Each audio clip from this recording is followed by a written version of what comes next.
As boas novas de Jesus. Prosseguindo pela estrada, chegaram a um lugar onde havia água. O eunuco disse: olha, aqui há água. Que me impede de ser batizado? Disse Filipe: você pode, se crê de todo o coração. O eunuco respondeu: creio que Jesus Cristo é Filho de Deus. Assim deu ordem para parar a carruagem. Então Filipe e o eunuco desceram à água e Filipe o batizou. Quando saíram da água, o Espírito do Senhor arrebatou Filipe repentinamente. O eunuco não o viu mais e, cheio de alegria, seguiu seu caminho. Filipe, porém, apareceu em Azoto e, indo para Cesareia, pregava o evangelho em todas as cidades pelas quais passava. Por que essa passagem impactou bastante a possibilidade que eu tive de dizer eu posso chegar até o trono de Deus e fazer isso de cabeça erguida, mas não de forma arrogante, mas humildemente, entendendo o que Cristo fez por mim? Vamos lá. Primeiro, se você fosse um judeu do século I, você provavelmente, ao ler o capítulo 8 do livro de Atos dos Apóstolos, você teria tido uns 3 ou 4 infartos. Provavelmente um judeu do século I teria que ler esse capítulo com um desfibrilador do lado. O coração parava, ia lá e dava o choque no cidadão. Por que isso é tão complexo? Bom, nem Filipe, tampouco esse etíope que está aqui, e ele é chamado de eunuco por um motivo muito específico e importante, seriam dignos de entrar no ponto mais acessível do Templo de Jerusalém. Agora você tem que levar a tua mente lá para o século I, onde Jerusalém era uma cidade que recebia peregrinos de todos os lugares. Ela era considerada pelos judeus, e era, até Cristo, o lugar onde havia a única presença do Senhor na terra, que era o templo. Lá no templo, um prédio enorme. Só existiu um em Israel. Hoje nós temos uma réplica dele em São Paulo. O de Israel caiu. Tudo que sobrou do templo de Israel é aquilo que você vê em alguma imagem de algum filme ou algum documentário, de um monte de pessoas de chapéus pretos e tranças do lado da cabeça com a barba longa, batendo a cabeça em um muro, colocando pequenas orações dentro das pedras. O chamado Muro das Lamentações. Aquilo é uma parte da esplanada do templo. Foi destruída no ano 70 depois de Cristo. Antes havia sido destruída em 588 pelos babilônicos, quando Nabucodonosor entra em Israel. E depois ele foi reconstruído por Zorobabel na época do retorno. E depois, no ano 70 depois de Cristo, então, veio ao fim, quando Tito marchou com as legiões romanas sobre a cidade, destruiu aquele templo, sobrou só aquela esplanada.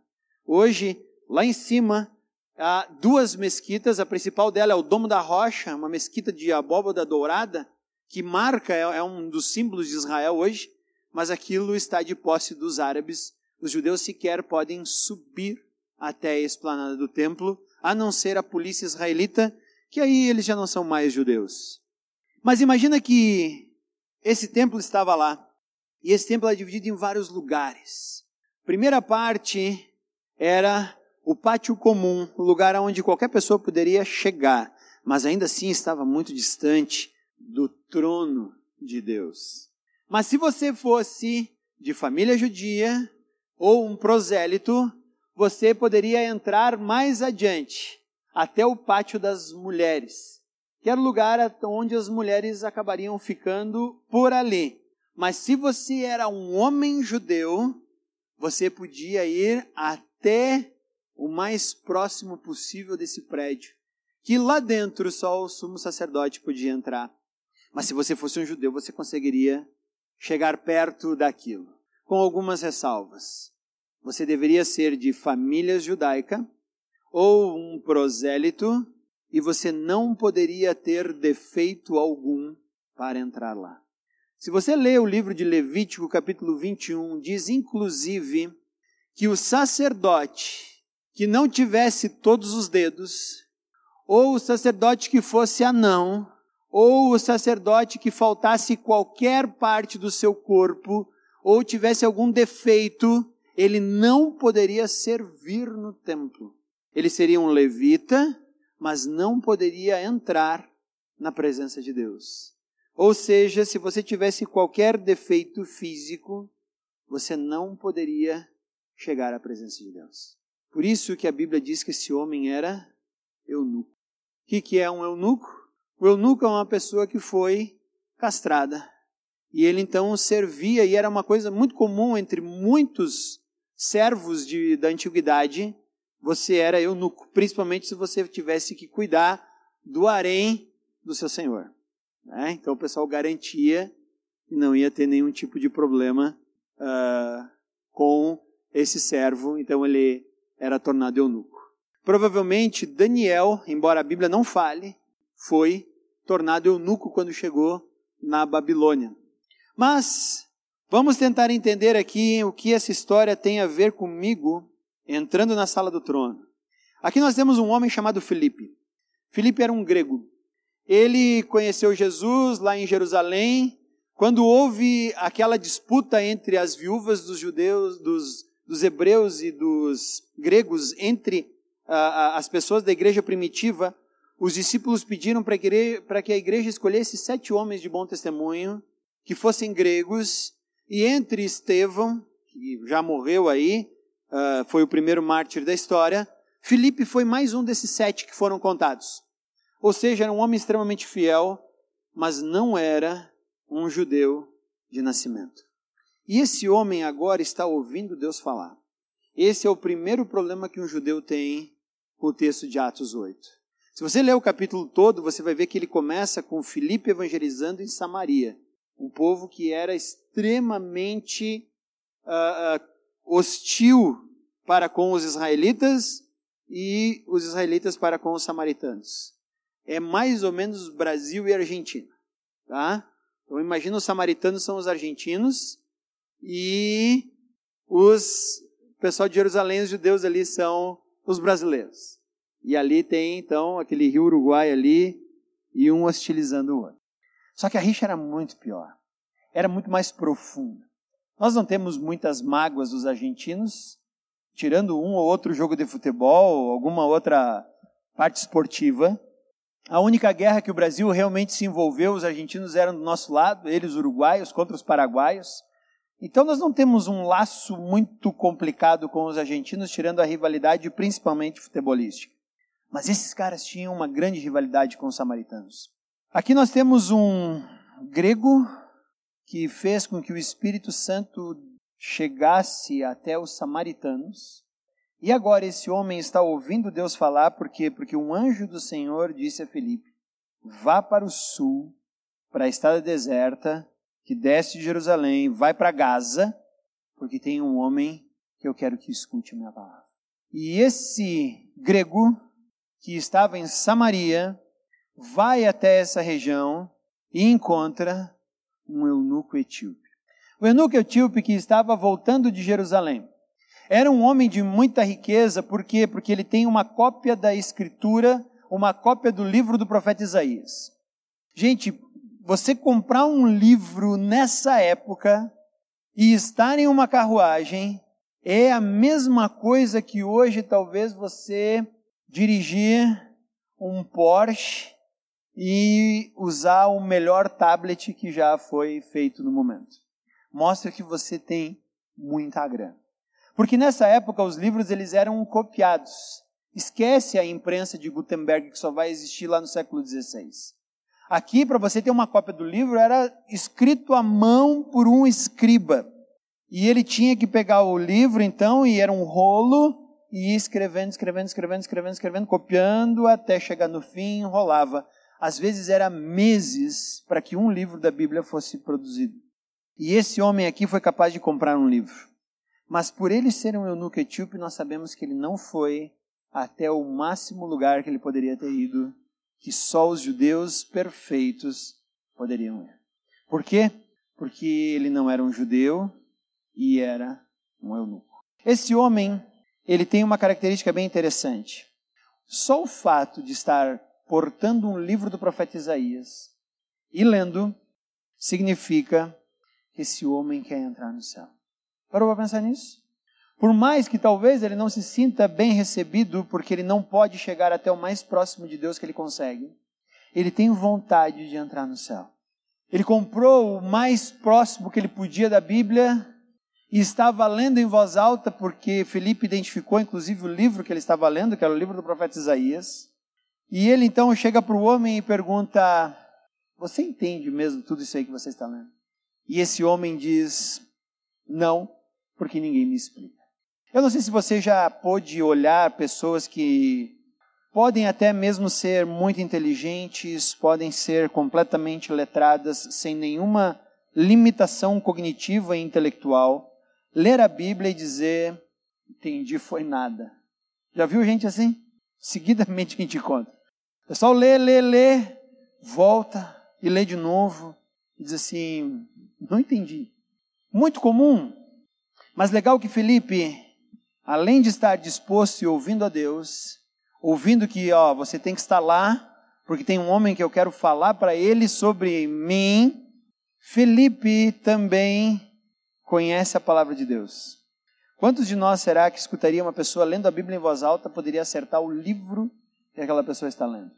Ele sabe, ele conhece a palavra, ele está disposto, ele ouve o Espírito Santo, além de tudo ele fez muito bem sua lição de casa, ele conhece a palavra de Deus. Nós conhecemos a palavra de Deus, nós conhecemos. Porque talvez a gente pense assim: não, quem tem que conhecer são os doutores, os mestres da lei, os teólogos, aqueles caras têm que conhecer a Bíblia. Eu não tenho que conhecer muita coisa não. Eu estou mostrando para você uma pessoa aqui que foi escolhida entre os seus, não era um apóstolo, não foi um discípulo de Cristo, não era judeu e conhece muito bem a Escritura. Todo mundo tem que conhecer bem a Escritura. Se tudo que nós escutamos da Escritura é domingo de noite ou durante o meu grupo célula, eu arrisco dizer que a gente não conhece a Escritura. Nós temos que estudar muito isso aqui. Por quê? Porque é só aqui que nós temos aquilo que Deus revelou para que nós conhecêssemos e pudéssemos ter um relacionamento com Ele. E por que eu digo que Filipe conhecia? Porque usando o profeta Isaías, ele vai levar esse homem a Cristo, ao conhecimento do amor e da graça que recebe a todos. Esse homem quer entrar no céu, mas a religiosidade judaica impede que ele chegue perto do templo, quanto mais do céu. Mas esse homem está tentando encontrar uma forma de chegar ao céu. E Filipe vai dar para ele essa forma. Filipe vai mostrar que todo o texto da Escritura aponta para Jesus. E aí quando ele pergunta de quem ele está falando, o profeta está falando dele mesmo, o profeta está falando de alguma outra pessoa, e aí Filipe diz: não, ele está falando de Cristo. Mas você sabe o que Cristo fez? O eunuco deve ter dito: não, então deixa eu te explicar. E aqui, Filipe vai começar a dizer para ele que a Bíblia não tem nada a ver com pessoas sem pecado entrando no céu. Filipe vai começar a dizer para ele aquilo que Paulo depois vai escrever dizendo: todos pecaram. Ninguém tem o direito a entrar lá no trono. Ninguém tem o direito de se aproximar da sala do trono de Deus, porque é impossível. E uma vez que todos pecaram. Eu sei que você esteve em Jerusalém e não te deixaram chegar nem perto do templo, certo? Certo. Pois é, isso é verdade, ninguém pode chegar lá. Aí ele diz: bom, então eu estou perdido. Ele diz: não, calma. Deus resolveu esse problema. Deus mandou o seu filho, para que por meio do seu sacrifício, agora todos podem entrar na sala do trono. Quando aquela cruz foi erguida e aquele Cristo falou: está consumado, houve um rasgo de cima a baixo na cortina que separava o Santo dos Santos do lugar santo, mostrando que Deus agora está acessível a todos. Deus está acessível a qualquer pessoa que esteja sensível ao seu chamado. Deus está acessível a qualquer pessoa que em Cristo chega ao céu. A Bíblia não tem a ver com pecado. A Bíblia toda foi escrita como amor. E Deus agora aceita todo mundo. Não importa se você é um eunuco, não importa se você não é judeu, não importa se você é só um latino sul-americano morando em um canto do Rio Grande do Sul, não importa quantas vezes você enganou alguém, não importa quanta bebida alcoólica você já tomou, Não importa quanta mentira você já falou. Não importa quantas vezes você já enganou o teu cônjuge. Não importa quantas vezes você tentou deixar outras pessoas para trás para levar vantagem sobre isso. Não importa quantos pensamentos sujos percorrem a tua mente durante o dia. Em Cristo, todos nós somos bem-vindos no céu. É isso que a Bíblia fala. Em Cristo não há ninguém que não possa ser aceito no trono mais importante do universo. E foi isso que Filipe falou para esse eunuco. E esse homem que ansiava o céu, ao compreender a morte de Cristo na cruz, ao entender a graça e a possibilidade que ele tem de estar no lugar mais central da vontade de Deus, ele logo se adianta dizendo: ali tem água, posso me batizar? Eis a ansiedade que esse homem tem de entrar no céu. E Filipe diz: se você crê, nada te impede de dar esse passo. E ele diz: eu quero. Eu quero por quê? Porque eu aceito Cristo como Filho de Deus. Assim eles descem. E dois homens que, diante da religiosidade judaica, jamais poderiam acessar o céu, estão lá, praticando um dos atos mais antigos do cristianismo, batizando um ao outro em nome do Pai, do Filho e do Espírito Santo, desfrutando a partir desse momento do lugar mais íntimo de Deus, que é o seu próprio trono. Essa é a beleza do Evangelho. O Evangelho tem a ver com sermos bem-vindos ao trono de Deus, ao sermos bem recebidos no lugar que talvez fosse mais inacessível. Quando eu entendi isso, eu disse: eu também posso entrar lá. E vou dizer para vocês, se eu posso entrar, qualquer um pode. Essa é a graça do Evangelho. Essa é a mensagem que nós temos a dizer para uma Bento Gonçalves, uma Caxias do Sul, Farroupilha ou qualquer outro lugar. Você é bem-vindo ao trono de Deus. As pessoas estão aí muitas vezes se achando indignas de entrar, e essa é uma boa parte. Mas elas esquecem que a segunda parte diz que Deus amou o mundo de tal maneira que deu o seu Filho, para que todo aquele que nele crer não pereça, mas tenha a vida eterna. Você foi bem recebido hoje aqui? Você foi bem recebido por Deus quando aceitou Cristo? Leve essa mensagem lá para fora. Que possamos comunicar isso a todas as pessoas que lá fora estão, depois principalmente desse tempo de pandemia, desesperadas, desesperançadas, alheias a esse sacrifício de Cristo, pensando aonde está o significado de suas vidas. Essa é a mensagem que nós temos a dizer para elas. Você é bem-vinda diante de Deus, porque Ele te ama e Ele está aqui ansioso para que você volte até Ele. Eu não sei se você ainda se sente inacessível ao trono de Deus, mas eu quero te incentivar a ler essa passagem novamente e entender que se esses dois homens podem acessar a Deus, também você e eu.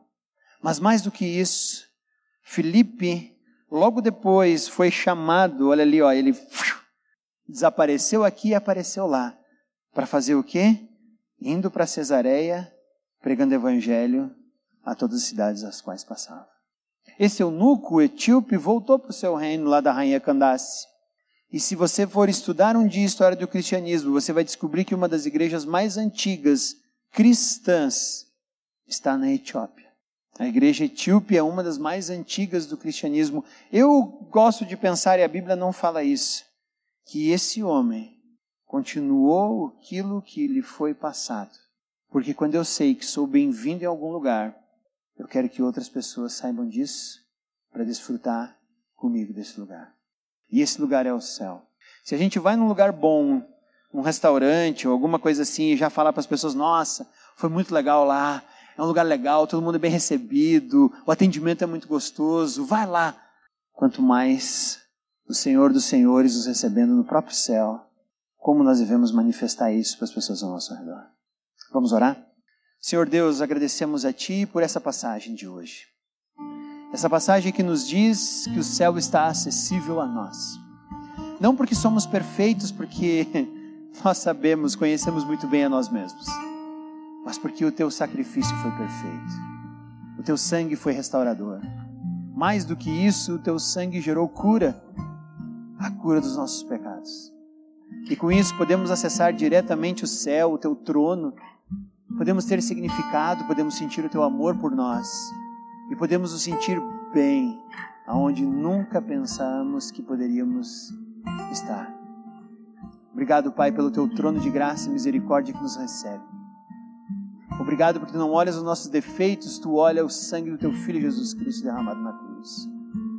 E, Senhor, imperfeitos, podemos entrar lá. Senhor, que essa seja a mensagem que vamos levar lá fora. Tem muita gente esperando ouvir isso. Que nós sejamos a tua boca, sejamos os teus instrumentos, para mostrar que todo mundo, por meio de Cristo, é bem-vindo ao céu. Em nome de Cristo, entregamos esse momento em tuas mãos. Amém.